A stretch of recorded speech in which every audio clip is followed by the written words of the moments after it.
I expressly do not consent to this court's jurisdiction and do not. Well, then Any you are rights. not a named party. So if you're not consenting to this court's jurisdiction, sit down.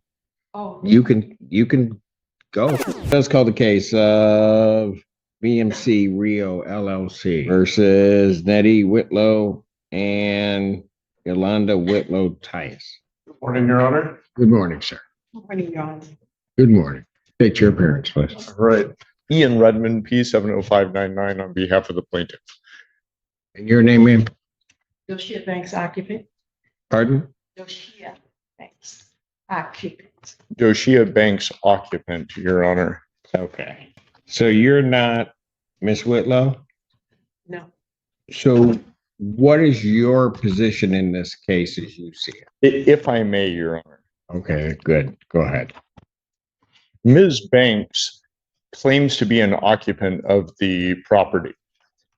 She filed a bankruptcy case listing the property as hers. The bankruptcy stay was lifted, which gave rise to our motion to reopen the case. The order lifting stay I would like to present to the court because it has some interesting language in it, Your Honor, which includes, it is further ordered that the bankruptcy court finding this filing of this petition was part of a scheme to delay, hinder, and defraud VMC REO LLC. Additionally, Your Honor, the bankruptcy court ordered, notwithstanding Rule 4001A3, a bankruptcy rule, Right. creditor VMC REO LLC may execute on its order immediately. The order shall be binding and effective despite any conversion of this bankruptcy case to a case under any other chapter of Title 11 of the United States Bankruptcy Code. Further, that the recording with the appropriate governmental entity of this order shall constitute a bar to refiling any case under any chapter of Title 11 of the United States Code as to the property located at 5779 Pinecrest Estates Drive, Ann Arbor, Michigan, the property in this case. A debtor in subsequent case under this title may move from relief from this order based upon a change of circumstances or for good cause shown after notice and hearing. Said bar shall be for 2 years from the entry of this order or until such time creditor relinquishes their rights to the property. This order came out June 24th of this year. I have a copy for you. All right. Thank you. I will note, Your Honor, that Ms. Banks has filed an appeal of that order in the federal Eastern District of Michigan. That appeal is pending, but the status quo as of right now is that there is no stay. And that order lifting stay holds until such time as the appellate court does something. Additionally, Your Honor. Yes, go ahead. Additionally, Your Honor, there is no stay from the appellate court.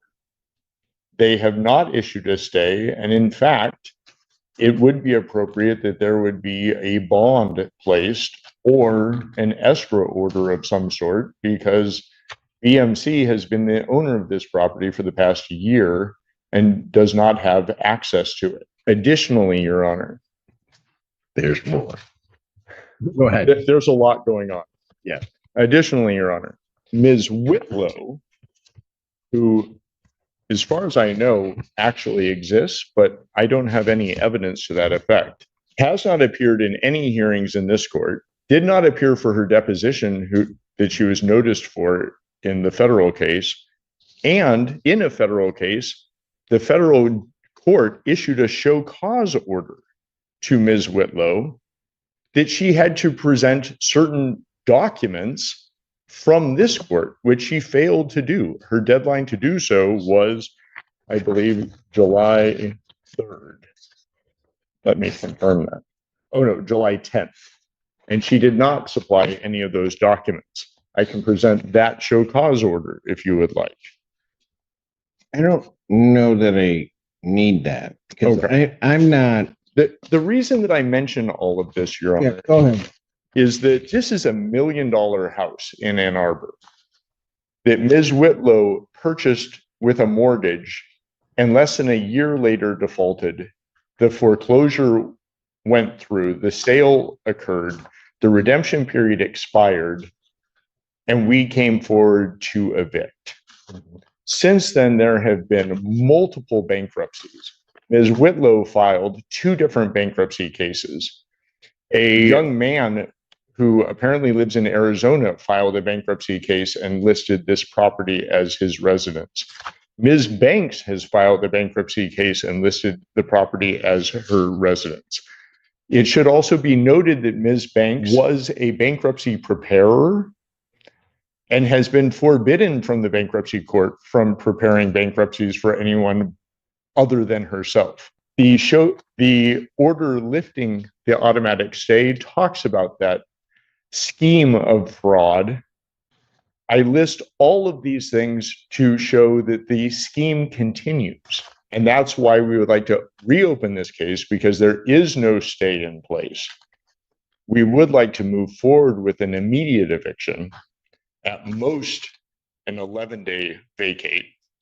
And if for some reason that would not be amenable to the court, we would ask for an escrow order or a bond. On $1 million property, I think it would be reasonable that $10,000 a month rent would be reasonable. Ma'am, Yes, Your Honor? what do you want to tell the court? Well, just for 60 seconds, and then I wrote something up because I am nervous, quite nervous. But Doshia Banks, is respectfully appear specially and conditionally for the sole purpose of protecting federally vested occupancy rights and opposing unlawful state action. I expressly do not consent to this court's jurisdiction and do not. Well, then Any you are rights. not a named party. So if you're not consenting to this court's jurisdiction, sit down. Oh, You can go because you're not a named party. I have a lease. You are not a named party on this. You may have a lease with someone else, and No, then I have you a can lease go with- challenge it. With who? With Whitlow. Ms. Then Whitlow, who you is need to supposed- go against Miss Whitlow. Then you may need to go against Miss Whitlow. But if you're not consenting to the jurisdiction of this court, you might as well just sit down. You are not a named party. I do not have to hear from you. Oh, I see. So I need to, I don't know what you need to do, but well, let me respond. to what? You're not consenting to the jurisdiction of this court. Why am I hearing from you? I'm recanting You're recanting what? what I just stated.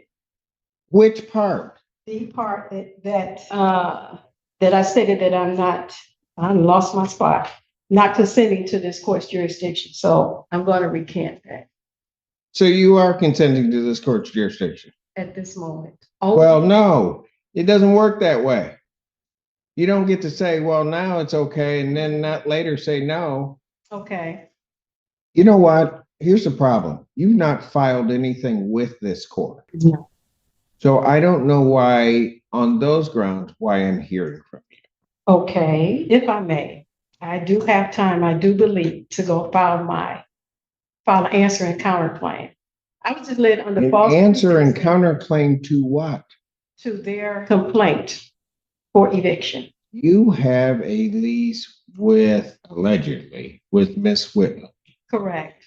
Then that is who you need to pursue it against, Okay. or whatever the heck you're doing. Well, Because there is no privity of contract to the extent there would be, or relationship as between the plaintiff in this case and you. okay, I'm not really understanding, but Well, let me put it a little bit more simply. If I grant the relief of the plaintiff in this case and grant an order of a judgment and an order of eviction in Okay. 10 days, okay, any claim of your interest in that property, you have to go after the Whitlows, because that's the only person you have a contract, allegedly have a contract with. okay. No, there is an actual contract. I don't know that, ma'am. We've actually been. I don't know that. Okay, I know you don't know that. 'Cause it's not before you. Correct. I see. So basically the notice of removal that the Whitlows did. They are not here. I don't know. I have documents that are not, that they filed with this court that are not signed. So I don't have to accept them. She has not appeared before this court, or they have not appeared before this court. And so as far as I'm concerned, any relief they're requesting, I can, and as of right, ought deny, and it should be denied also on the merits of whatever their motion is. But I can deny it because they're not here. Oh, again, stating to me, I want to make sure I'm clear that my issue is with the Whitlows, not with VMC. Ma'am, I am not giving you legal advice. No, I You're don't. telling me that you have a contract. I do not know that you have a contract, Mhm. but if you wish to enforce that contract, that's who you're going to have the issue with. You're not going to have the issue with the plaintiff in this case because they have rights on the property. Okay. All right, Your Honor, I will speak with the Whitlows that I have finally got an understanding of everything. And I will speak with plaintiff's attorney as well and continue to communicate with Remax, who has came by the house several times. All right. Based upon the representation of counsel, I'm going to grant their motion to reopen this case. I'm going to issue a judgment in the plaintiff's favor for possession with a writ to issue 10 days of my signing. Should the matter be appealed, also contained in that judgment order, the appeal bond, I would set at this time at a rental rate or a rate. And I have looked at the property which is involved in this matter, and it is a significant property. I don't think the $10,000 a month quite does it based upon my calculations. So any appeal bond would be set in the amount of $15,000 per month that would need to be paid to maintain the appeal. Thank you, Your Honor. All right. I will prepare that and present it to you this morning. Thank you. May I say something? Our lease payments was not that high at all. I'm not sure what her mortgage payments were. That was not our amount we paid. Then I'll tell you what, if the Whitlows wish to come and object to my order of $15,000 as an appropriate bond, they may do so. I do not believe that you have standing to object to the court's order. Thank you. Thank you, Okay. Your Honor. Thank you. I know, And you didn't write any. we'll await. I did. Oh, No. no, I don't think so. No, if Mr. Fink is ready on. Mr. Fink, are you ready? But hold on. I'm going to take about a 10-minute break because my head is hurting right this minute. Well, it's not hurting. I mean, I could go on, but I need about 10 minutes after that. Thank you, Your Honor. Court's in recess. That's me.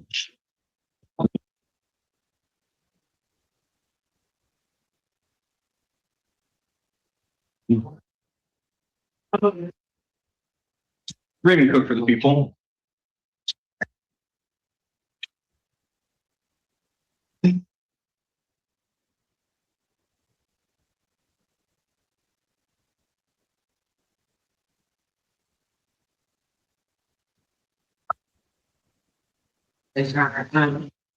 What's your name, sir? Thomas Basher. Sure. Lori Yagi, Assistant Public Defender. May I have a brief moment, Your Honor? Let me. I think we're trying to enter a plea. Okay. Where's your attorney? Case.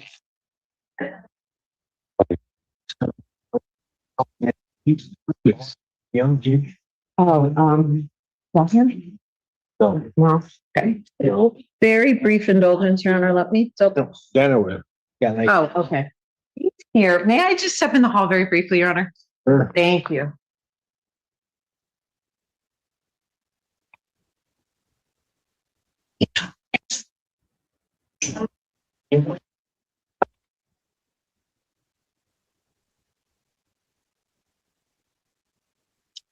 So, The light. that light is somebody you're right. Clearly, my hands. Joy Gaines, Senior Assistant Public Defender. Good morning. Morning.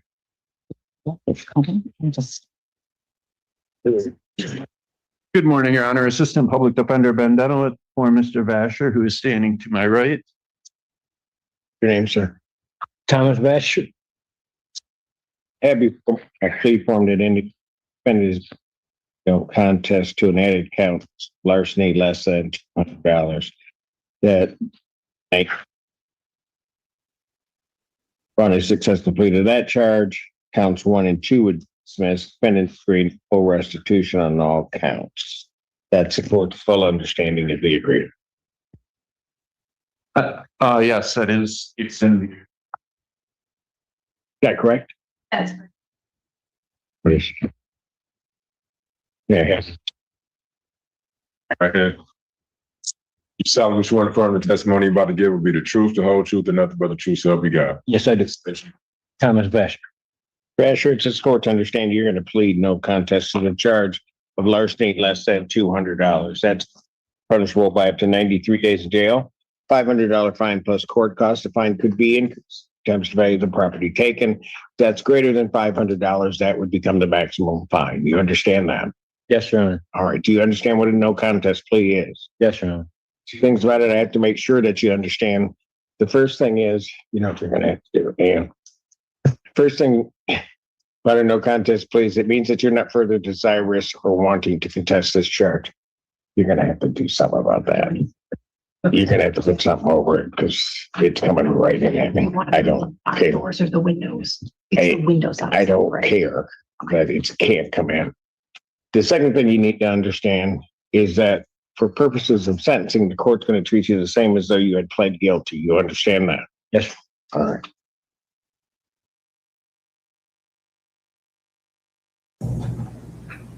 All right, this is the case of the state of Ohio versus Antonio Villatoro. Case number 25 CR 43063. Madam Interpreter, if you could please identify yourself for the record. Good morning, Your Honor. Roxana Hazlett, Supreme Court of Ohio, certified and judge. All right, Mr. Villatoro is present, represented by his attorneys, and we have Mr. Hardman from the prosecutor's office. We are here today for a sentencing. Mr. Bogan, what's our status? Judge, our client has indicated that he wishes to withdraw his guilty plea. Is that what we want to do, Mr. Villatoro? Yes. Okay. Court is going to grant leave to withdraw the plea, and we'll get it set for trial. 2 days? Yeah. Yes, sir. 2 days sound like enough, Mr. Bogan? Yeah, I mean, your witnesses aren't going to continue. I mean, I think we might be done in a day, but it's probably best to have 2 days Yeah. because of the interpreter situation. Makes sense. All right, we'll get it set for a 2-day trial to the court. Anything else, Mr. Bogan? Nothing else, Judge. Mr. Hardman? No, sir. All right. Ms. Idle, reach out to you and get dates. Thank you. Thanks. Mr. Villatoro, anything else you want to tell me today? No. Okay, that's all. Eso es todo.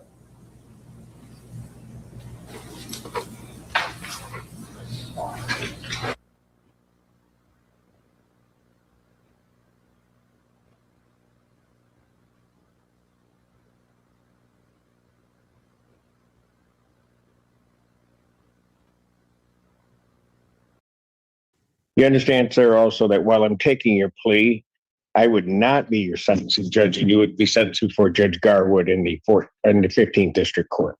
Yes. All right. Still wish to plead no contest? Yes, Your Honor. Basis for the no contest plea? Civil liability. And sir, to that charge, how do you plead? No contest. Now you understand that by pleading no contest, you'll not have a trial of any kind. Yes, Your Honor. Signed an advice of rights form, is that correct? Yes, Your Honor. Any question regarding any of those rights? Oh, yeah. Look at paragraph 5. You'll see a copy. Those are your rights which are part of a trial. You understand by pleading no contest, you're giving up those rights as well as all the rights on that form. Yes, Your Honor. You understand you're giving up your right to appeal of right. Yes, Your Are you on probation or parole? Has anybody promised you anything other than what's been stated here today to get you to plead? No, Your Honor. Anybody threaten you or coerce you? No, Your Honor. You're doing this voluntarily Yes, Your Honor. and of your own free will. Yes, Your Honor. Court has been provided and has reviewed Ann Arbor Police Department report for their case number 25-24098. Any objection to the court having reviewed that report?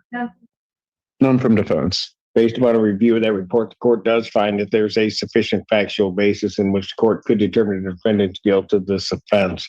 Sir, I do have to advise you that if between the time of my acceptance of your plea and the time of sentencing, if you commit misconduct as defined in court rules, you would not be entitled to withdraw your plea, and the court would not be bound by any sentence evaluation or recommendation. You understand that? Yes, Your Honor. Your Honor, Counsel, you're aware of any other promises, threats, or other inducements which have led to this plea? none from defense. And have I complied with the court rule? People are satisfied. Yes, Your Honor. Court will accept the defendant's plea to count 3. Counts 1 and 2 are dismissed. Pre-sentence investigation and report is ordered at 15th District Court probation. Your Honor, would the court consider immediate sentencing? He has 89 days, he has actually 125 days credit. He went to treatment, he came back and has 89 on the current. Restitution. Restitution will be 500. Yes, we're agreeable on 500 restitution. You should have let me know that you wanted that beforehand. I'm not going to immediately sentence him. Is this the only thing he's held on? No, he's got a DV case, but the bond is only 10,000, 10%, I believe. And he tells me his sister was going to pay that if he was going to get out on this case. So I'll give him a PR. I don't have, if that's the number of days, I don't have a problem with that, but I'm not going to sentence him. okay, thank you, Judge. Can you think it's bad? Just back. June 23rd, 2026. 9/8 before Judge Garwood. Bond in this case is to a $5,000 personal recognizance bond. Thank you. You're going to get out. You're going to have to show up. Just he in custody. Robin Rogers.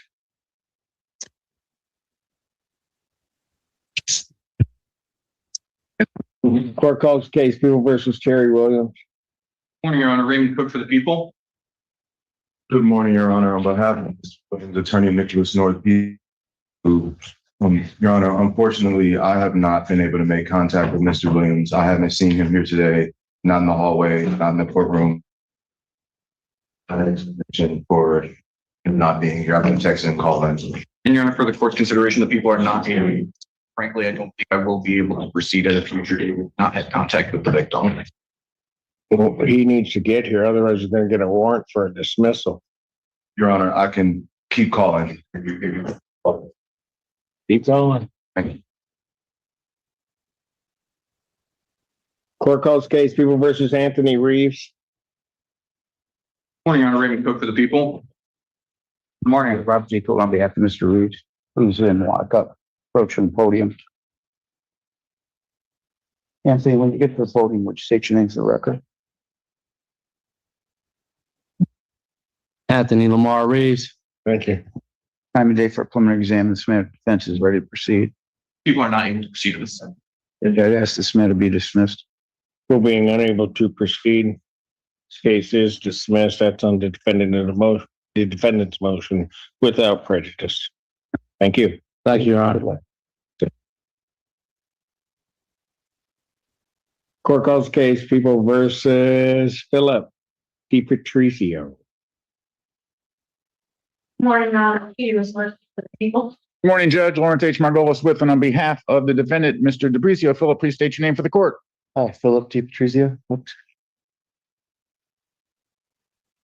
Your Honor, the people are not able to proceed this morning on preliminary examination. The victim is apparently out of town for the week. That was communicated in advance to defense counsel, and apparently this morning we are able to stipulate to alternatives. We're working on a resolution. I'm going to provide The individual intact. no That I'm aware of, Your Honor. different case.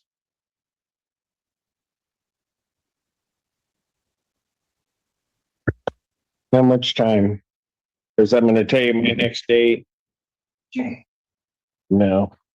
My next date is not until the 16th or the 23rd. I defer to the people. We'd like to get something to Ms. Razmirsky in her office, prosecutor's office quickly, and if it's agreeable, present something. Did you say 16th? 16th or the 23rd. 16th. That's fine. Thank you. Preliminary examination in person. Earned June 16th, 2026, 9 a.m. Bond. Thanks, Judge.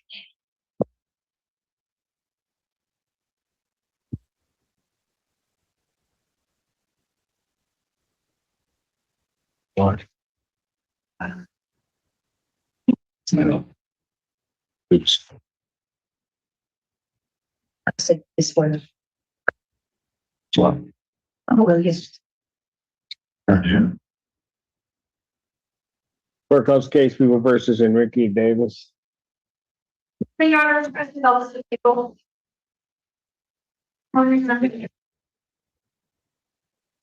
Roy Gaines, Senior Assistant Public Defender, representing Mr. Davis from Burbage.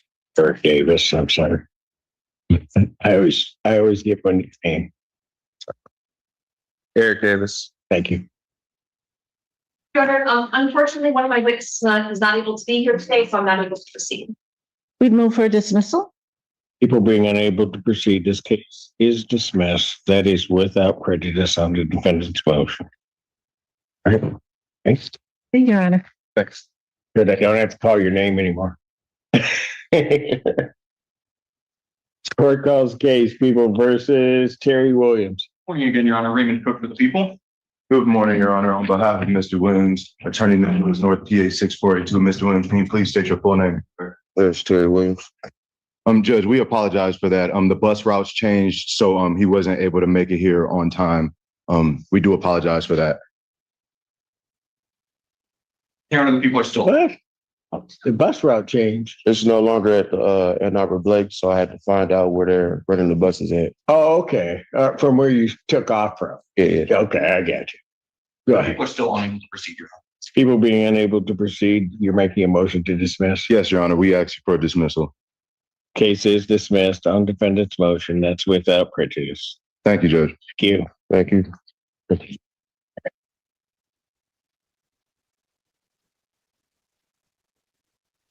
So, good morning.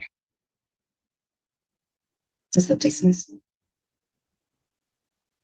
So,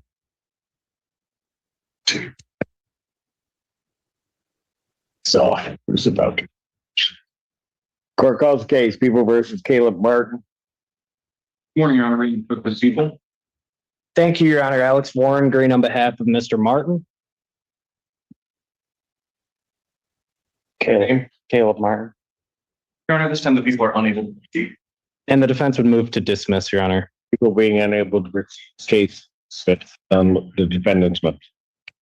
Thank you so much, Judge. You're welcome, sir. Take care of yourself. Thank you, Your Honor. Can't do it. Take the credit because I take the blame. Oh boy. No, yes, really. you two standing over there. Yeah. All right. That's all I gotta say. Okay, all right, then you're good. What's the word? Yeah. This is the one. You're not lying.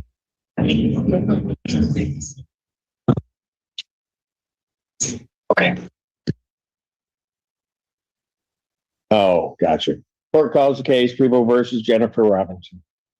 Good morning, Your Honor. May it please the Solemn Court, David Burgess on behalf of Robinson, who's approaching.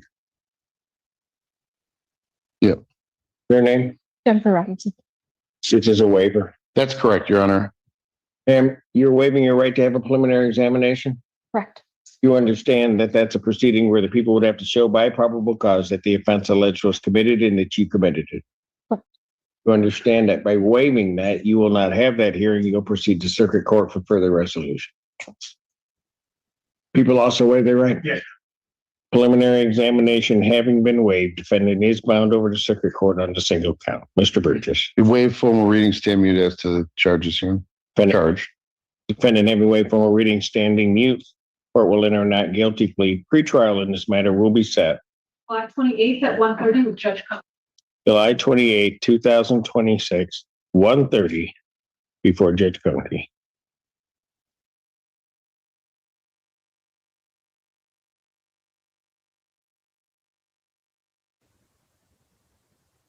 Bond continued. Thank you. You may. Oh, no problem. You guys are gonna have to.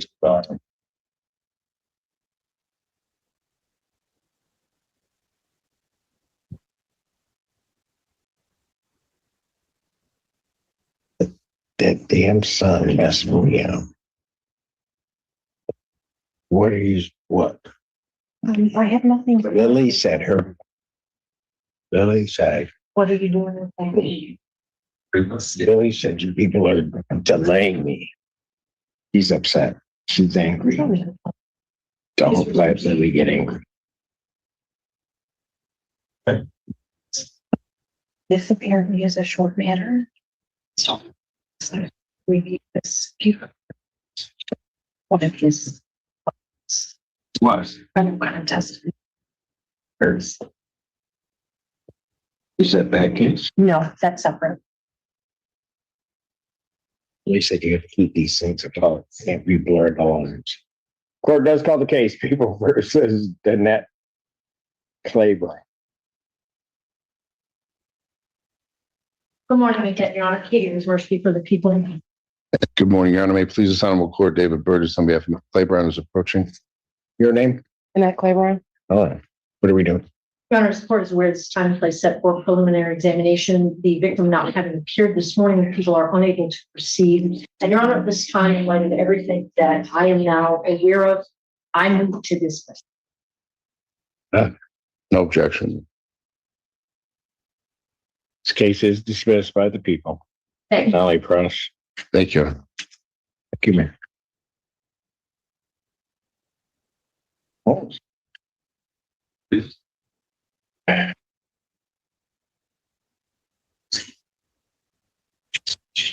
Why? Yeah, the ones. All right.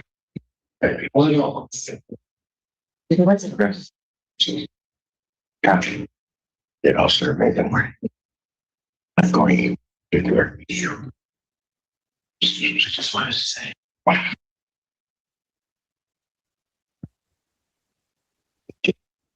Court does call the case. So the people versus George White. Good morning, Your Honor. Sam Bernstein with and half with. Oh my God, it's a rough morning. Different George White. Well, we're good. Thank you, please. George White. Thank you. Your Honor, we are set this morning for preliminary examination. Unfortunately, people are not able to proceed. Your Honor, we move to dismiss. People being unable to proceed, this case is dismissed on defendant's motion. Thank you, sir. Have a great day. I could do that all day. I was just saying, this you gotta talk. Sugar comes on. Oh, okay. No, you don't. You don't know what you're doing. Okay, that's okay. Either. I hate these, etc.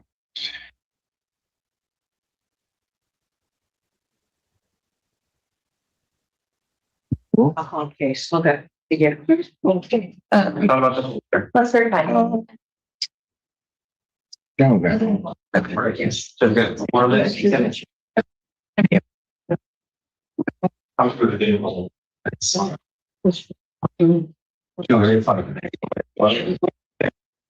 Actually, that. Except for the motion. Okay. Except for the motion and the dates around.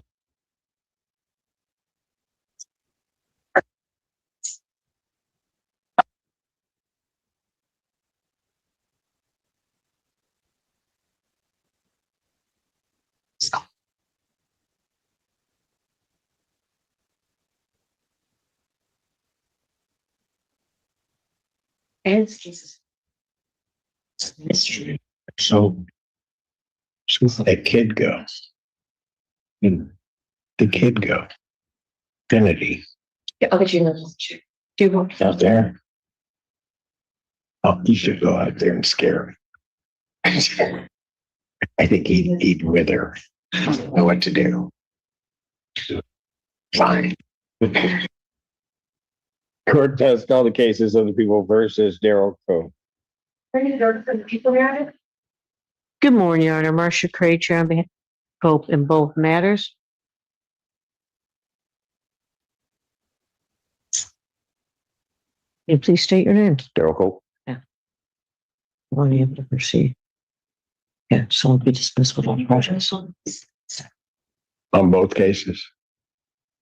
We would ask motion to dismiss, Your Honor, without prejudice in both matters. So being unable to proceed, these cases are dismissed on the defendant's motion. That's without prejudice. Thank you, Your Honor. You have an excellent day. Thank you. So.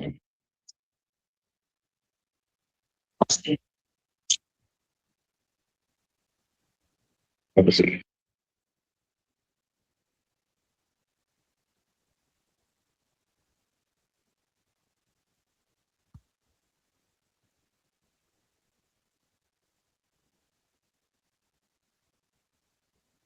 Luke said he's ready and everything.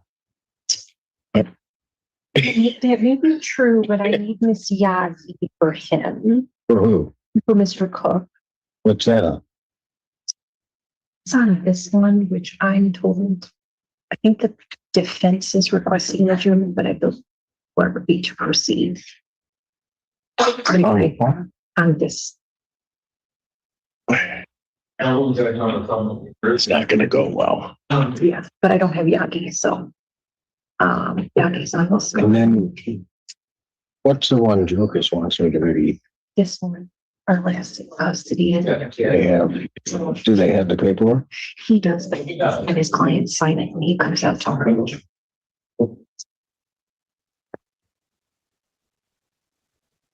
Jeez.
Do that.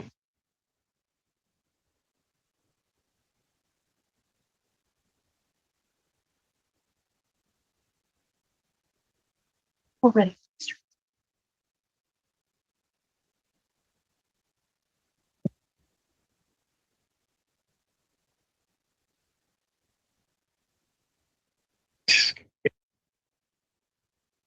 I'm gonna go to defense attorneys. You're gonna do what? What the heck's that mean? Oh, I get it. So they put you in charge, so now you get to do loops? You gotta go, huh? No, you usually would sit in the same room with me and just bring joy to my heart. But go ahead, take your loop. Court does call the case of the state of Michigan versus Travis May. What's the people you're on it? Edward Rodriguez for Travis May.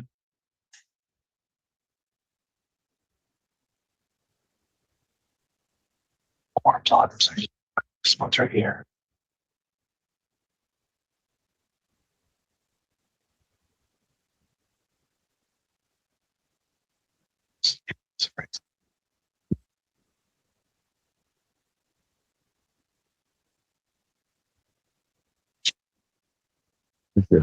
And your name, sir? My name is Travis May.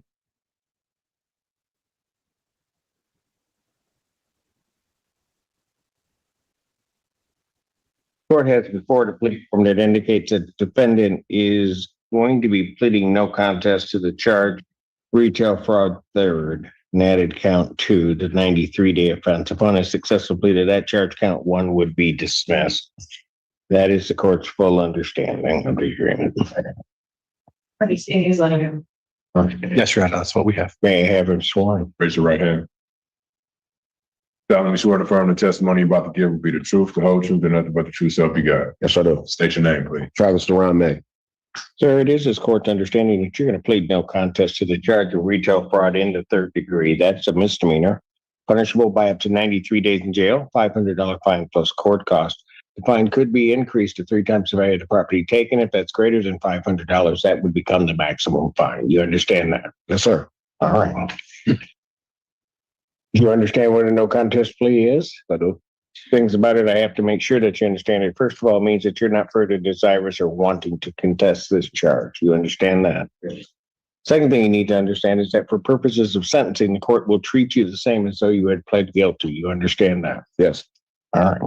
You also understand, sir, that while I'm taking your plea, I would not be your sentencing judge, and you would be sentenced before Judge Perry in the 15th District Court. Understand? All right. Basis for the no contest plea? Civil liability, Your Honor. Sir, to the charge of retail fraud third, how do you plead? No contest. No contest. I'm sorry. You understand that by pleading no contest, you'll not have a trial of any kind? Yes. You signed an advice of rights form, is that correct? Correct. Any questions regarding those rights? No. Look at paragraph 5. You'll see a copy on the podium. Those are your rights which are part of a trial. You understand by pleading no contest, you're giving up those rights as well as all the rights in that form. Yes. You understand you're giving up your right to appeal of right. Yes. Are you on probation or parole? No. Has anybody promised you anything other than what's been stated here today to get you to plead? No. Anybody threaten you or coerce you? No. You're doing this voluntarily? Yes. And of your own free will? Yes. Court has been provided and has reviewed University of Michigan Department, University of Michigan Police Department for their case number 26-27978. Any objection to the court having reviewed that report? Not from the people. No, Your Honor. Based upon a review of that report, the court does find that there's a sufficient factual basis in which the court could determine the defendant's guilt of the offense. Sir, I do have to advise you, in the time of my acceptance of your plea and the time of sentencing, if you commit misconduct as defined under the Michigan court rules, you would not be entitled to withdraw your plea, and the court would not be bound by any sentence evaluation or recommendation. You understand that? Yes, I do. Counsel aware of any other promises, threats, or other inducements which have led to this plea? No, Your Honor. No, Your Honor. And have I complied with the court? People are satisfied. Defense is satisfied. Court will accept the defendant's plea of no contest to count 2. Count 1 is dismissed. Pre-sentence investigation and report is ordered at 15th District Court probation. Sentencing will be June 16th. June 16th, 2026, 8:30 before Judge Perry. Thank you, Your Honor. May I address bond? Sure. Dealing with the reduction of the charge to a misdemeanor.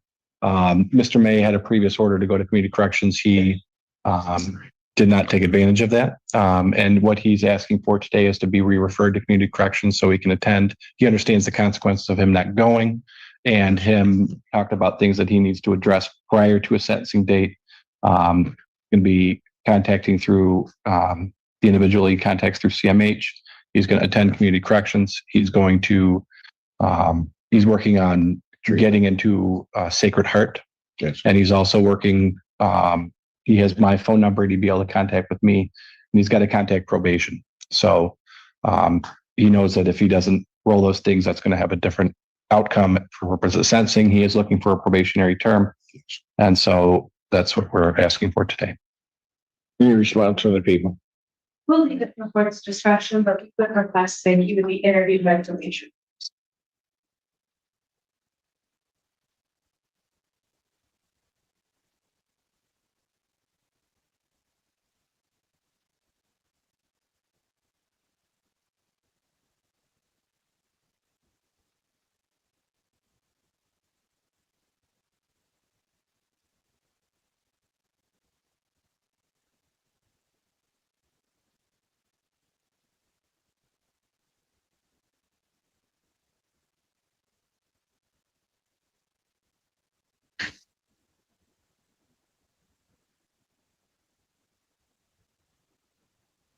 What I will do is I will continue his bond at this time.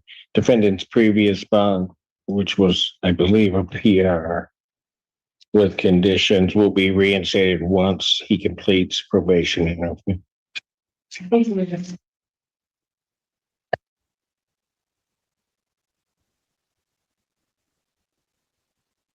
thank you.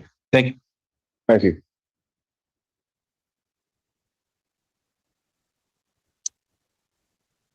All right, off to do your rounds.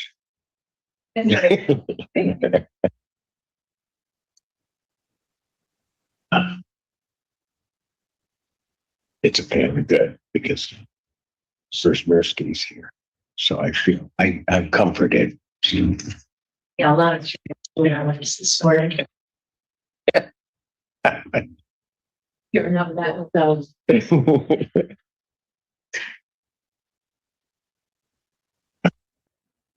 Tell him you're welcome. You're welcome. If Ann didn't like you, I wouldn't have called her.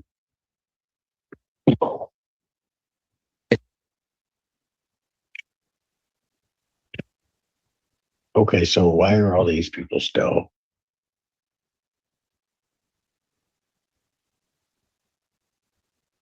Sleepwalking. Or what? Cases. Done custodies. Okay, they're gone. Right, good job. Miss Yagi.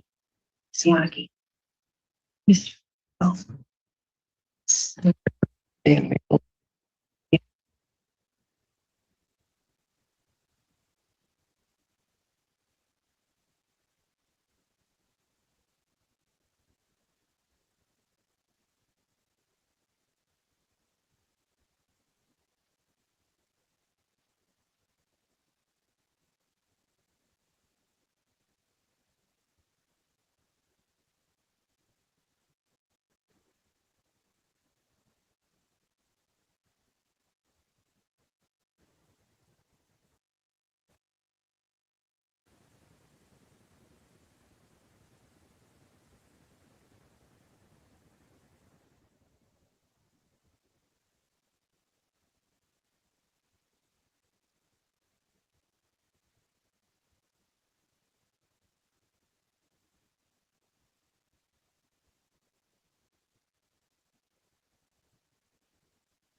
Court calls the case, people versus Corey Falk. Morning, Your Honor, Megan Cook for the people.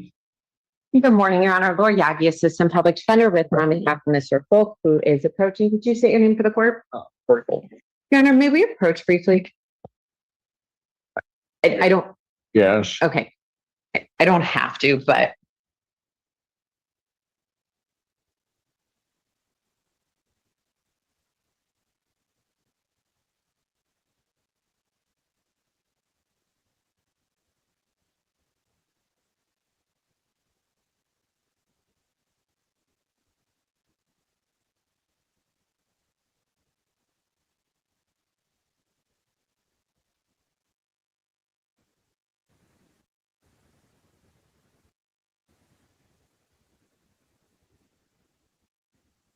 There, but this case. Mr. Judith, Yeah.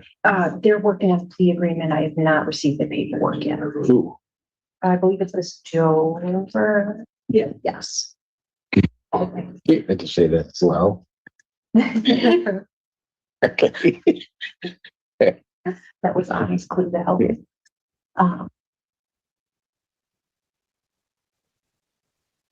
No, and that was Mr. Lebo. On the other side of that one. Awesome, Silver. Who? Silver is on the opposite side with Lebo on Ian. Okay. I don't know what's happening with that. And then we also got his holidays. But Miss Yaki just walked out. Yeah, she's had a bad day. Did they, where's Laura? Was she able to figure anything out on that? I have not received an update. I don't So I think they're watching. So I got a Holloway. You've got four. You've got Holloway and I Falk. had 4 before. I guess not 3. I don't think you're counting. Right. So you've got Holloway and Falk for Miss Yagi. You've got Pyan for Mr. Lebo. And then That one might be resolved. no, that one I don't know what's happening on. Got it. And then I've got Mr. Dubin. I think you're making up stuff. And then Mr. Dubin's the one That has the plea form in progress. Yes, sir. and Miss Dover's on the other side of that one. Yes, So I have 2 with Dover. yes. 2 reach over. And then Mr. Cook is on one. And then who's the prosecutor on that one? Willingbring and Kennedy. And Miss Yagi. okay, so yeah, I think I might have to stand in recess because you can't. This is a resident of Ann Arbor. He and the complaining witness do not reside together.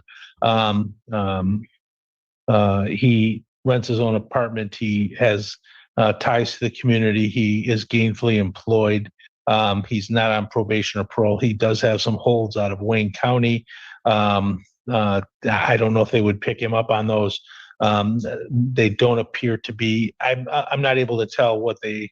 Most of them are traffic. There's one that may be a larceny in a building, but it says larceny in a building / retail fraud. So I don't know, but they all appear to be misdemeanors. I don't think he would fail to appear to court for court in any way, shape, or form. He would comply with any testing regimen. I would ask for a tether.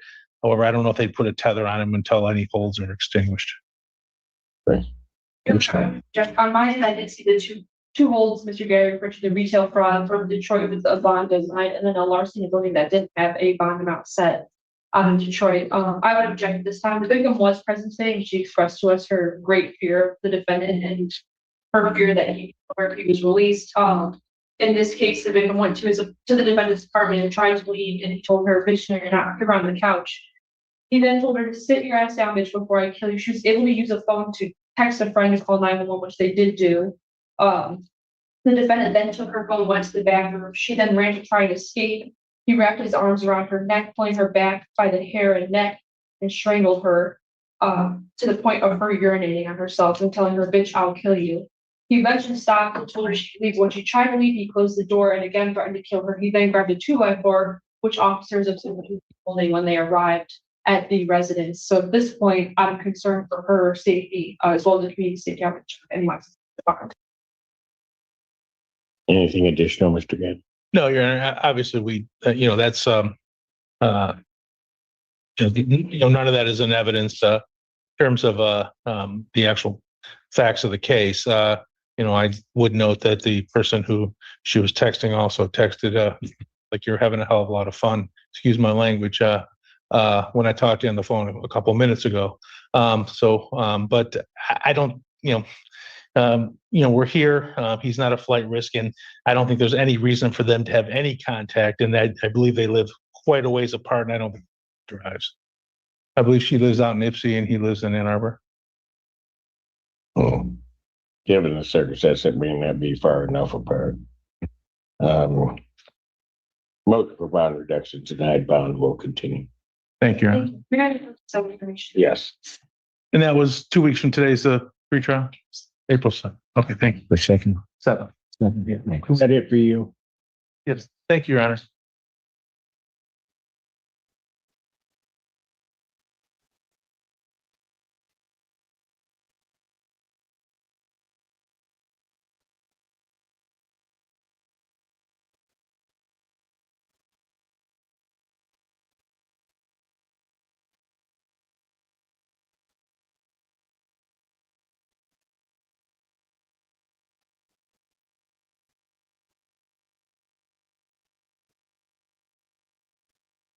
Full understanding. Thank you, Your Honor.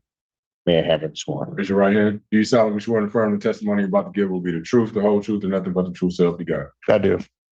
Andrew White. All right. Sir, it is this court's understanding you're going to plead no contest to 3 charges. Is that your understanding? Yes, sir. First of all, the count 3 of assault and battery, that's a misdemeanor punishable by up to 93 days in jail, $500 fine plus court cost. You understand that? Yes, sir. And also the added counts 4 and 5, attempted resisting and obstructing a police officer. Those are punishable by up to 1 year incarceration, a $1,000 fine plus court cost on each count. You understand that? Yes, sir. All right. You understand what a no contest plea is? I do, sir. All right. Two things about it. Have to make sure that you understand. The first thing is that it means that you're not further desirous or wanting to contest these charges. You understand that? Yes, sir. Second thing you need to understand is that for purposes of sentencing, the court will treat you the same as though you had pled guilty. You understand that? I do, sir. You also understand, sir, that while I'm taking your plea, I would not be your sentencing judge, and you would be sentenced before Judge Washington in the 14B District Court. You understand that? Yes, sir. Basis for the no contest plea? Lack of recall, Your Honor. Sir, to the charge of assault and battery, how do you plead? No contest. To the charge of attempted resisting and obstructing as contained in count 4, how do you plead? No contest. To that same charge as contained in count 5, how do you plead? No contest. Now, you understand that by pleading no contest, you'll not have a trial of any kind. I do, sir. All right. You signed an advice of rights form, is that correct? I have. Any question regarding any of those rights? No, sir. Please look at paragraph 5. You'll see a copy of those are your rights, which are part of a trial. You understand that by pleading no contest, you're giving up those rights as well as all the rights of men. I do, sir. You understand you're giving up your right to appeal of right. Yes, sir. Are you on probation or parole? No, sir. Has anybody promised you anything other than what's been stated here today to get you to plea? No, sir. Anybody threaten you or coerce you? No. You're doing this voluntarily and of your own free will? Yes, sir. All right. Court has been provided and has reviewed Washington County Sheriff's Office report for their case number 25-57770. Any objection to the court having reviewed that report? None from the people. None from the defense. On a review of that report, the court does find that there's a sufficient factual basis in which the court could determine the defendant's guilt of these offenses. Sir, I do have to apprise you that if between the time I accept your plea and the time of sentencing, if you commit misconduct as defined under the Michigan court rules, you would not be entitled to withdraw your plea and the judge would not be bound by any sentence evaluation or recommendation. You understand that? I understand, sir. Counsel, are you aware of any other promises, threats, or other inducements which have led to this plea? None from the people. None from the defense. And have I complied with the quote? Yes, sir. And the defense is satisfied. Court will accept the defendant's plea of no contest to counts 3, 4, and 5. Counts 1 and 2 are dismissed. Pre-sentence investigation and report is ordered at 14B probation. Sentencing in this matter will be May 7th, 2026, 10 a.m. before Judge Washington. Bond with its condition will continue. Thank you, sir. Thank you, Your Honor.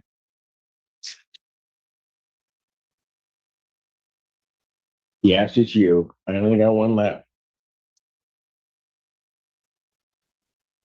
Court does call the case of the people versus Ajax. Good afternoon, Your Honor. Raymond Cook for the people.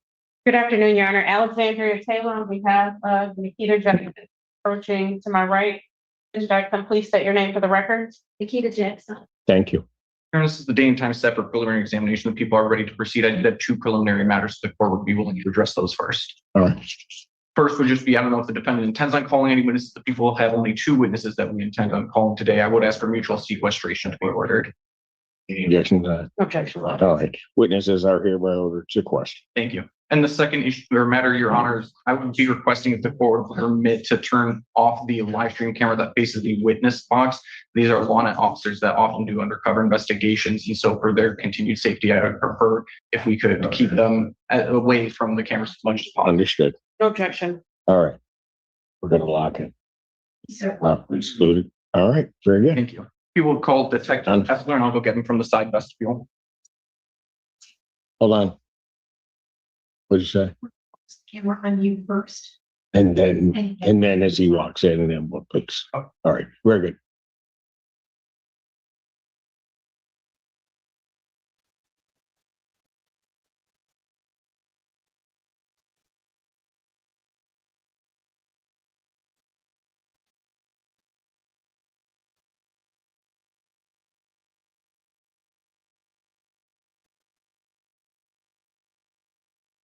Sir, please come forward and be sworn.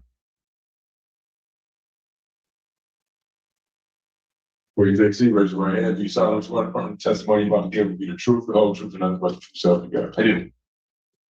State your first and last name, your record, please. Matthew Kessler, MATT, SS. All right, you may inquire. Thank you. Good afternoon, sir. How are you doing? Good, how are you, sir? I'm just fine. Sir, how are you employed? In what capacity are you employed? I'm a detective, science, Michigan State Police. Is that commonly known as LawNet? How long have you been working with LawNet? I went out there in January of 21, there till October, got pulled back through for staffing, went back to LawNet in March, April of 23, and been assigned since then. How many years of law enforcement experience do you have? I'm in my 16th year with Pittsfield Township, and I served with the city of Ypsilanti for about 2 years previously. So 18 years total, if I'm doing that math right? All right. Have you ever investigated drug trafficking or suspected drug trafficking? Yes. What sort of investigations or trainings have you done on that issue? Multiple trainings prior to going to LawNet. I was a road patrol officer and was able to conduct street level kinds of big investigations and into MSP investigations. Any other trainings that worked with LawNet. I want to turn your attention to February 29th of 2024. Were you working on that day? What were you doing that day? What was your title at that time? And specifically on that day, what were you doing that day? We're surveilling 40 Jackson. Where were you conducting the surveillance? We conducted this watch. At any point, did you ever go to 7573 Roxbury Drive? When did you go to that location? Why did you go there? And just for clarification, do you know what city or township that address is in? Township. Do you know what sort of address that is? Is that home, buildings? Right. Do you know who the title owner of that property is, or who owns that property? Title holder? Do you know who owns that property? Right. When you arrived at that address, what did you do? We not announced our presence. Corey had been previously detained, so we president. Jackson came into the door. Do you see Nikita Jackson in the courtroom today? Can you please identify her by an article of clothing that she's wearing? White blouse and a tan overcoat. The record may reflect the witness that identified the defendant. Record shows so reflect without objection. When you first made contact with the defendant, where was she? She opened the door. And this sort of building, can you describe sort of the layout of the building? So when you go in the front door, there were stairs. To the right was a room. To the left was a room. And you kind of went just to the right of the stairs. It took you into the living room / kitchen area. So there's multiple stories? It's a 2-story. Gotcha. What did you do when you made contact with the defendant? We advised her right here. Her son, Cameron, I believe, was coming down the stairs. We asked him to go in the kitchen. Search the house for other occupants. I explained to her this while we were there. Did you ever inform Miss Jackson of her Miranda rights? What did she say when you informed her of her rights? We then had a conversation. All right. What was the nature of that conversation? I called her, she got her arrest, and she wanted to go. I told her her Miranda rights. Asked her for drugs and guns in the house. We talked a little bit about her son, Corey, who was the main suspect in this investigation. We talked a little bit about how he had previously stopped over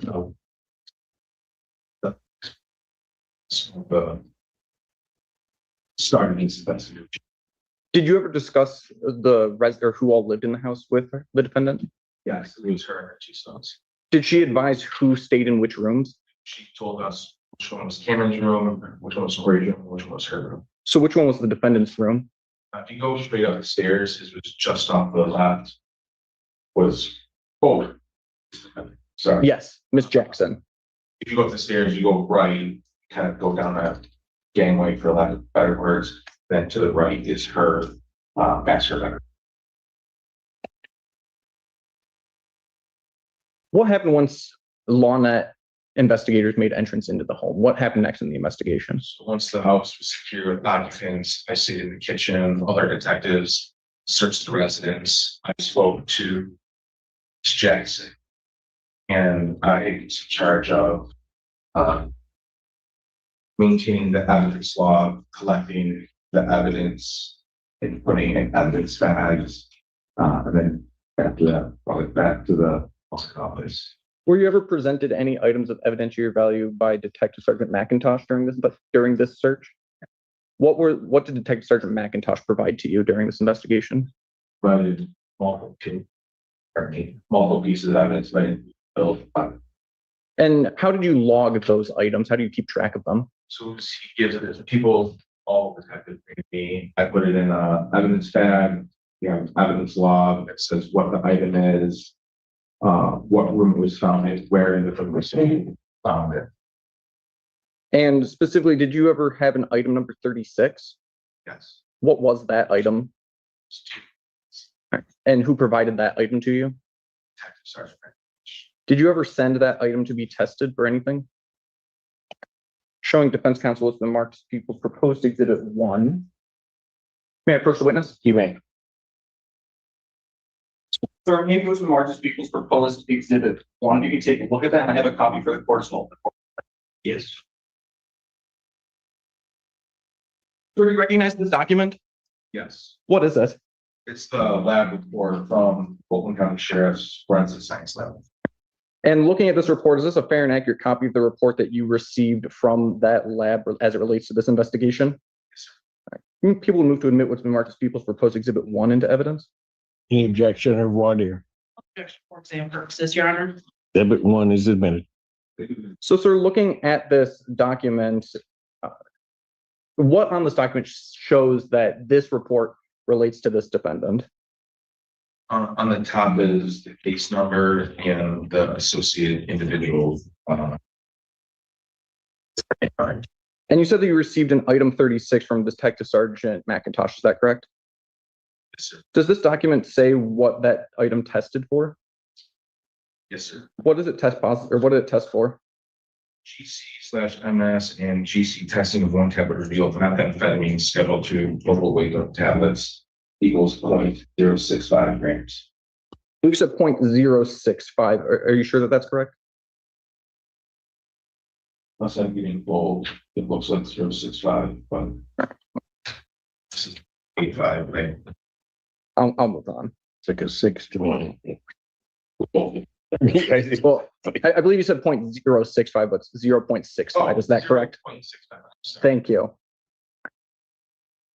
So you said that you've investigated narcotics and narcotic trafficking before. Is that correct? Yes, sir. Do you know what the typical use amount is for methamphetamine? I mean, typically there's several pills at a time. People who deal narcotics have thousands of pills. That hundreds of thousands. If I can have just 1 second, please, Your Honor. Right.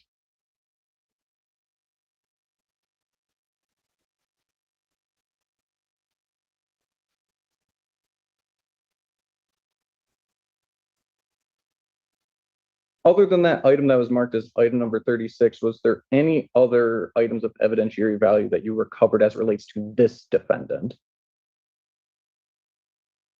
I had to go, but we covered multiple pieces. This was the one that was charged with weapon. We looked in both nightstands. There were tied off baggies of pills, and this was one that tested as a scheduled narcotic. How many different pills did you find in the defendant's room? I think there was probably 5 or 6 baggies. The right nightstand, and there was 4 or 5 baggies of pills, and then the left nightstand where this was located by Sergeant McIntosh. It was just this baggie. Pass the witness at this time. Cross examination.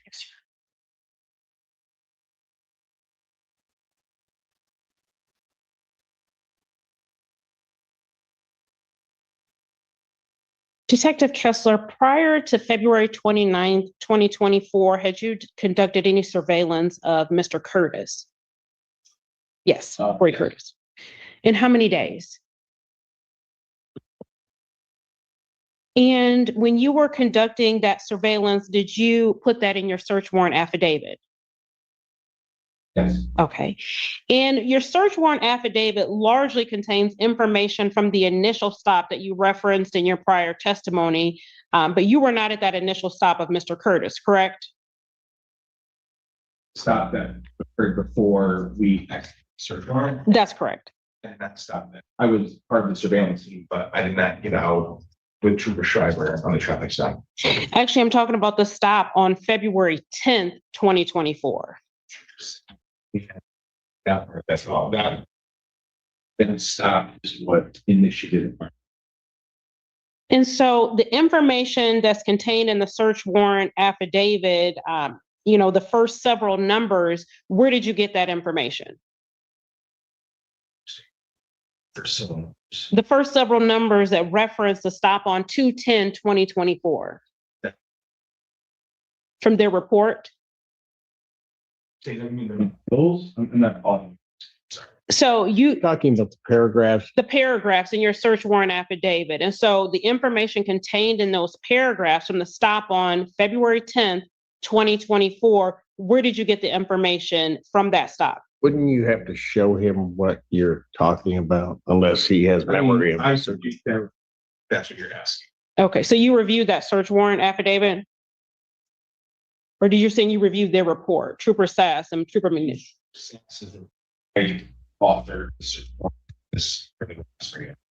Did you watch any of the body cam footage from February 10th, 2024?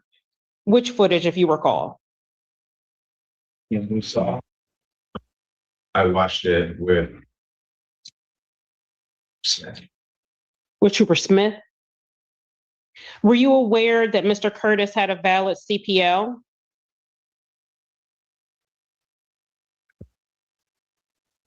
If I said that was on the body cam footage, would you have any reason to disbelieve that?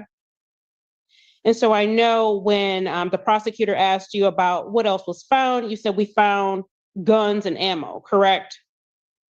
In the residence. Were the guns registered?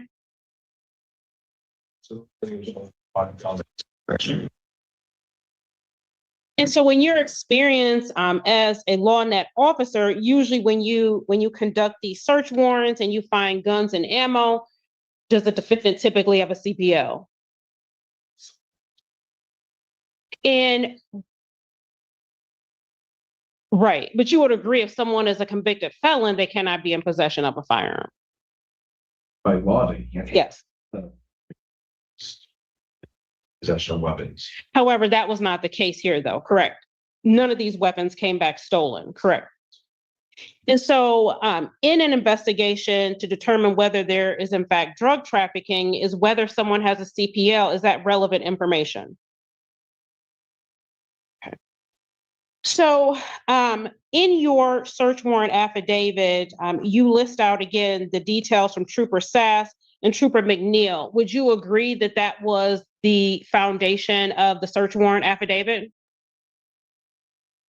Yeah. Issued a fire. And did you later learn that the items that were seized from Mr. Curtis from his vehicle were in fact fake drugs, for lack of a better word? Okay. 32. And you were gesturing towards the prosecutor, so the prosecutor informed you of that? And is that relevant information to an investigation to determine whether there's drug trafficking?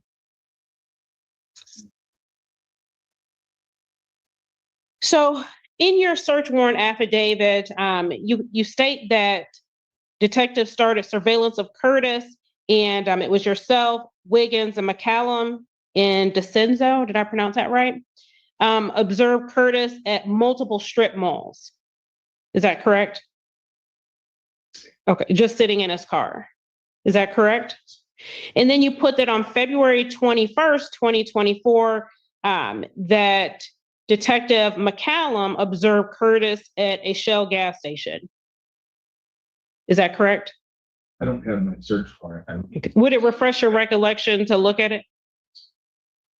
Okay. And so is it anything odd about a person being at a gas station in their vehicle? You see what gas stations, they don't get out and pump gas and they just sit there when they go and just sit in a strip mall and don't go into businesses. That is to be an odd behavior. And let's just talk about like the gas station. Did you observe Mr. Curtis exchange any packages with anyone? Something like you said that what the affidavit that was so I didn't. Yes, you didn't observe anything that day. So then again, on February 29th, it stated that Mr. Curtis was parked in front of 1713 Tudor Drive in Ann Arbor. So in your investigations and investigating whether there's drug trafficking, was there anything significant about that address, if you can recall? And had you previously done any investigations regarding that specific address in Ann Arbor? And then again, on 2/29/2024, you reference an address 27227 Winterset Circle in the city of Farmington Hills. Again, that was you that personally observed that, correct? And as part of your investigations, was there anything previously concerning that address in Farmington Hills? I come to the door, exchange something, then go back in, and then he left. That address was observed shortly before the traffic stop by teenage driver. Is my caution. And was there anything recovered from that address in Farmington Hills? Sir. And so is it fair to say that the addresses that are listed in the search warrant affidavit and the locations such as the strip mall, Tudor Drive, Winterset Circle, these are not Mr. Curtis's home location, correct? And so on February 29th, 2024, when Mr. Curtis was detained, do you know if his vehicle was searched? That is not certain.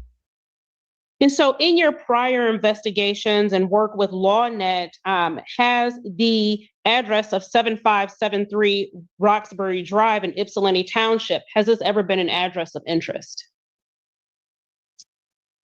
Okay, all right, thank you. Can you read her? No, Your Honor. All right. Thank you, sir. Get it back on. Hang on before you step all the way down. Can you get it back on me? Now it is. Okay. Yeah, that is. I'll take you. Thank you, sir. All right, you may call your next witness. Full Detective Sergeant Hush.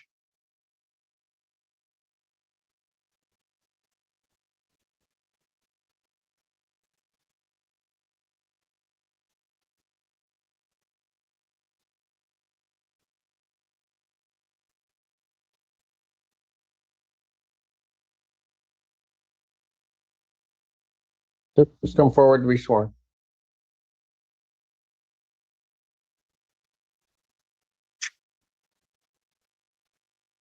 Say, see you right hand. Sworn from testimony about the truth, the whole truth, and nothing but the truth, so be it. Right. Please spell your first and last name for the record, please. First name is Christopher, last name McIntosh, CHRIS, POPHER, MCI, NT. All right, you may inquire. Good afternoon, sir. How are you doing? Doing just fine. Thank you for asking. Sir, how are you employed? In what capacity are you employed? How were you employed back on February 29th of 2024? Sergeant, LawNet. How many years of law enforcement experience do you have? Going back to that February 29th date, were you ever at an address of 7573 Roxbury Drive? Yes. What were you doing there? And when you made your arrival at that address, what did you do? What was your role in that search warrant investigation? Primarily the residence was service. All right. Did you search the residence? And can you provide the court sort of a layout of what rooms you searched in that residence? I did a detective sweep of the base, kitchen, and mainly my focus was in the upstairs bedrooms. How many bedrooms are upstairs? I searched 2 bedrooms that were possible. Searched 2. Which 2, using sort of the layout of the house, what 2 bedrooms did you search? When you first walk up the stairs, straight ahead was my court. Would that refresh your recollection? Yes. Do you have any objection? No objection. It's Corey's room, and then to the right, Miss Jackson. Okay. How did you know which room was Miss Jackson's room? It is the main room there, the largest room there. It's filled with female items, no, nothing else there. She's also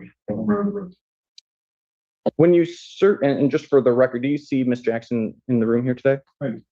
Point her and identify her by an article of clothing that she's wearing. She's sitting to your right, wearing a crown. The record may reflect this witness that identified the defendant. Record shows so reflect without objection. So just making sure I'm understanding. So you said that there's a room belonging to Corey, and then you said there was the defendant's room. Which side was the defendant's room on in comparison to Corey's? All right. And when you go into that room, can you describe the layout of that room? What's in there, or what was in there? Large bedroom, large bed, both sides nightstand on either side of the bed. There's a walk-in closet.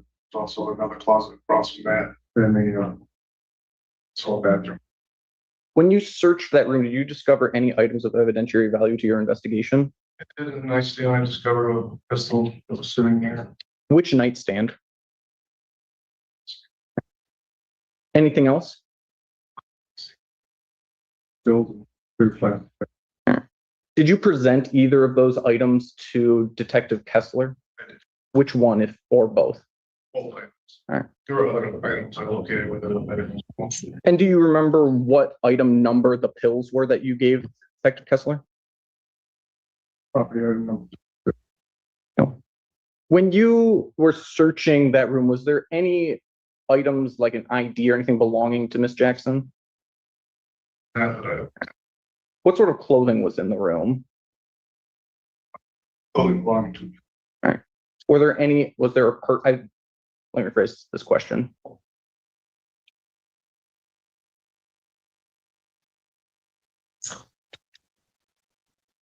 I'll strike that last question. I'll just move on, actually. Okay. Other than those 2 items that you previously mentioned, did you find any other pills? I don't believe I found any other pills. I found other weapons, magazines. Still in that room or in other places of the house?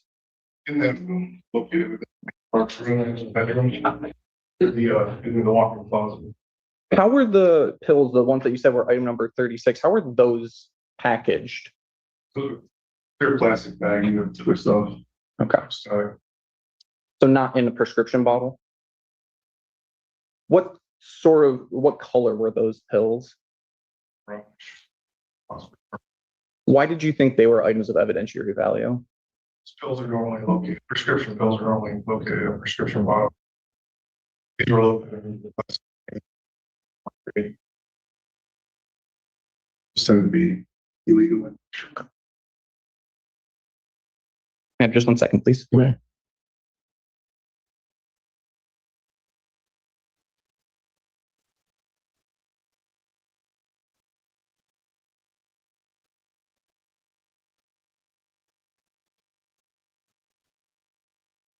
Pass the witness.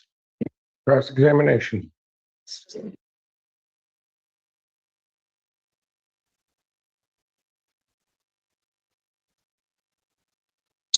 Detective McIntosh, prior to executing the search of the home, had you previously surveilled Mr. Curtis Yes.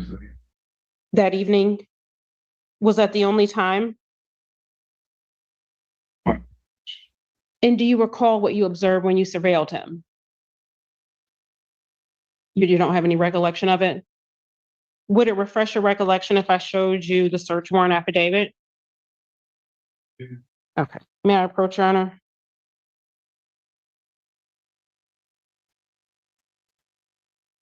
Oh, yeah, it's one piece of weird.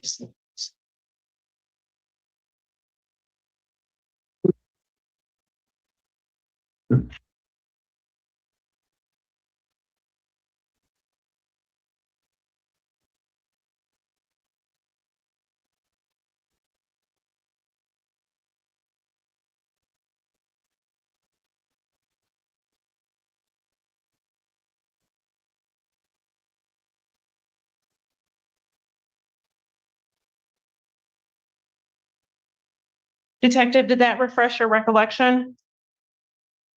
So do you recall on February 29, 2024, observing Mr. Curtis? And so in your training and experience and time that you were with LawNet, that address at Winterset Circle in the city of Farmington Hills, had you ever done any prior investigations there? Is it fair to say that the unknown male that came out of the house, you did not observe him with anything? Okay, thank you. Nothing further. You right? Nothing, Your Honor.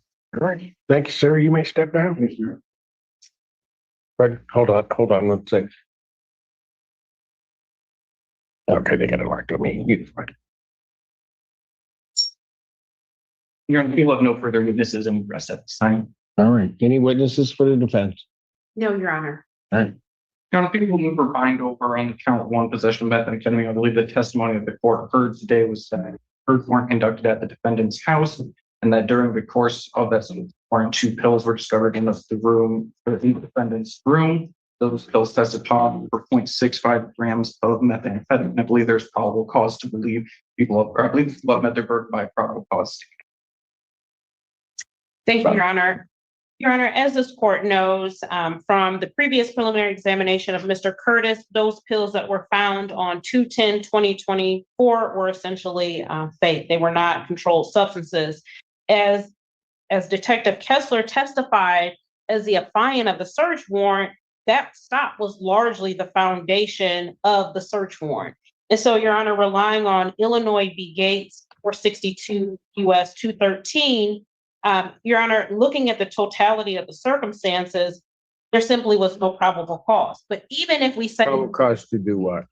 for the search warrant of the home, Your Honor, because Detective Kessler says that the 210 stop was the foundation of the search that led to the search warrant of the home on Roxbury.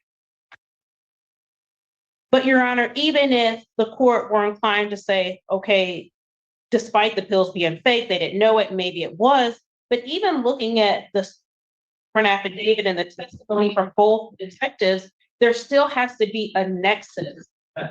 And so the case law requires that there be some nexus. And so the probable cause requirement requires a substantial basis for concluding that the search will cover evidence wrong. So Your Honor may say, like, okay, maybe they have that.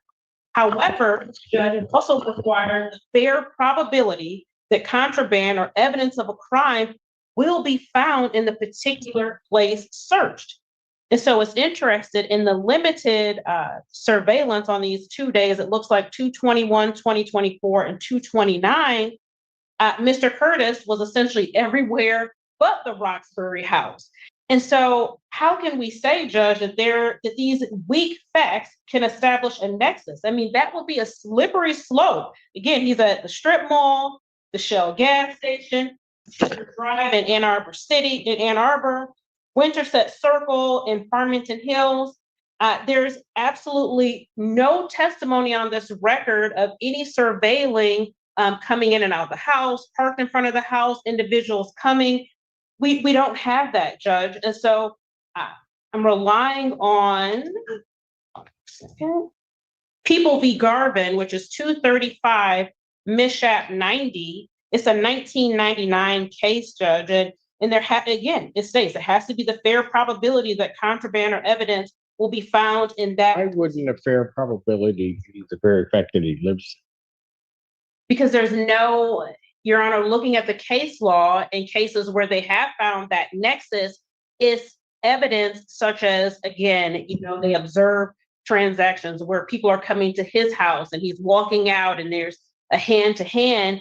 Your Honor, everywhere that we have in the search warrant affidavit is outside, and I understand what the court is saying. Yes, he, allegedly he lives there, but there's nothing that ties the house to any sort of criminal activity. And as stated in Garvin, fewer foundational facts are needed to support a search of a motor vehicle. So that I don't disagree with. However, when it comes to a house or a home, the standard is greater. And so based upon, again, these limited interactions that were observed, and even if we think about the Were those cases that you're citing drug cases? Garvin is, Your Honor. Go ahead. Yes. And so even when I just questioned Detective McIntosh, even with the Farmington Hills one, it's like, yeah, an unknown man comes out the house, but it's like you testified, didn't even see him walking with anything.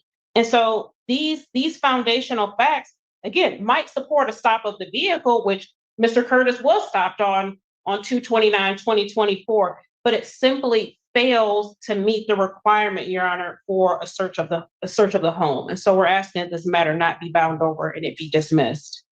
Sounds. Your Honor, I want to start off by just drawing the court's attention. I believe there was an argument made that the suspected narcotics originally found in Mr. Curtis's vehicle came back as not being controlled substances. That information was not learned until well after this search warrant was already done and the house was already searched. Certainly at the time that the search warrant was done, the best information they had, and what the information they had was that the defendant's son was trafficking potential narcotics. They drafted a search warrant, the magistrate approved it, they executed that search warrant. But even if the argument that they're fake drugs is still a crime. Correct, Your Honor. So, okay. Yes. And even if the court said, I think there's an argument to be made, it's not my first leg, I think there's an argument to be made that even if the court says the search warrant wasn't valid, there's still a good faith exception to that for these officers to conduct this search. I did not hear any argument against the elements of this offense being the possession of methamphetamine. And so for reasons originally stated, I would again move this court to bind this case over to stand trial in circuit court. Anything additional? Nothing else, Your Honor. All right.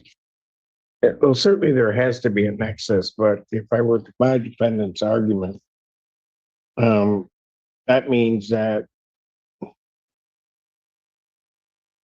where officers may not see the individual go to their address, but know their investigation that the individual resides at that address, that there could never be a search warrant of person's premises. Really, typically, and I have not reviewed, and if you want me to review it, I will, that search warrant, but it leads them at least to that address. There's a nexus. It's important also to understand because this incorporates part of another record.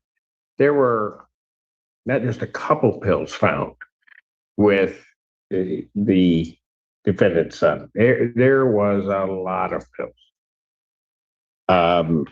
And certainly there may be a reason to ask where are these coming from? Where are you keeping these outside of the trunk of this vehicle? When one is looking at probable cause.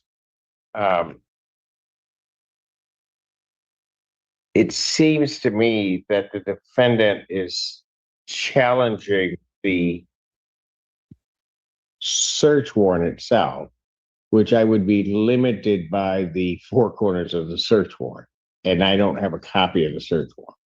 Seems to me that the analysis that this court would go through is in viewing that search warrant, whether or not contained in that search warrant, once it's prior to its signing, whether or not there's probable cause to search the premises. And that's where I think you get to the good faith, that if on the face of that search warrant, there is good cause or there is probable cause and the search warrant signed, then the execution of that search warrant by the officers and what they discover, I think would be well within their rights, given all of the totality of the circumstances. That it's a good faith exception that they were going through. They were operating on what appeared to them and what was a valid warrant. But I haven't heard the defense argue before the court that the warrant itself is invalid. I don't know that that's what you're arguing to be, because you haven't really said that. Well, I mean, that is the argument, but I was a little bit in a trick bag today because I discovered that Officer Sass was not going to be here. Because the problem, Judge, is that, you know, Detective Kessler is the affiant, but largely majority of the search warrant is the 210 stop. And so Detective Kessler does not have personal knowledge of that stop outside of what he testified to, that he, you know, reviewed the report. He stated that he reviewed the body cam footage. But again, that was the crux of what the defense wanted to argue, because there are things that are in the search warrant that are contradicted. Was Sass at the execution of the search warrant? No, Your Honor, not to my understanding. Then how does that put you in a trick bag? Because, Judge, if I'm arguing that the search warrant is invalid, and if 80% of the search warrant is from Trooper Sass, I can't cross-examine. Well, okay, I get what you're saying, but it's saying that somebody's put it in a trick bag. No, I didn't mean to imply that it was on purpose. I didn't realize today, you know, when I talked to the people, that he said that he was not going to be here, because I just assumed, because again, the basis of the search warrant, and that's why I questioned Detective Kessler about it, is the 210 stop. And so when all the witnesses are here and not one of them was at that stop, it's just difficult because, as I stated, there are things in the search warrant affidavit that are contradicted by the body cam footage, but the body cam footage specifically is Trooper Sass. It's his footage.